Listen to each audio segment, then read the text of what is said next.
শশীভূষণ থানায় police constable Abdul কুদ্দুসকে রাজকীয় বিদায় সংবর্ধনা। বিস্তারিত দেখুন এইচ.এম. নোমানের তথ্যচিত্রে ডেস্ক রিপোর্টে। দীর্ঘ ৩৬ বছরের সফল কর্মজীবন শেষে অবসরে গেলেন পুলিশ কনস্টেবল আব্দুল কুদ্দুস। বিভিন্ন থানায় নিষ্ঠা ও সুনামের সঙ্গে দায়িত্ব পালনের পর তিনি ভোলার চরফ্যাশন উপজেলায় শশীভূষণ থানায় কর্মরত অবস্থায় চাকরির মেয়াদ পূর্ণ করেন। আজ রবিবার ১৭ আগস্ট অবসরে যাওয়ার দিনে শশীভূষণ থানা প্রাঙ্গণে এক আবেগঘন পরিবেশে সৃষ্টি হয়। থানার অফিসার ইনচার্জ ওসি তারিক হাসান রাসেলের দিক নির্দেশনায় সহকর্মীরা তাকে রাজকীয় সংবর্ধনা জানিয়ে বিদায় দেন। সহকর্মীদের ভালোবাসা ও সম্মানে এক আবেগঘন দৃশ্যের জন্ম হয় পুরো থানায়।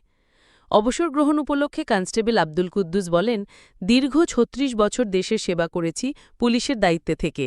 আজ সরকারি নিয়মে আমার চাকরির মেয়াদ শেষ হল। সহকর্মীদের এ ভালোবাসা আমার জীবনের সবচেয়ে বড় প্রাপ্তি।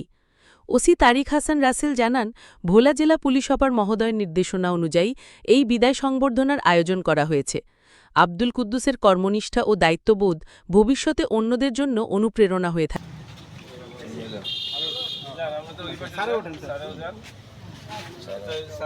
সামনে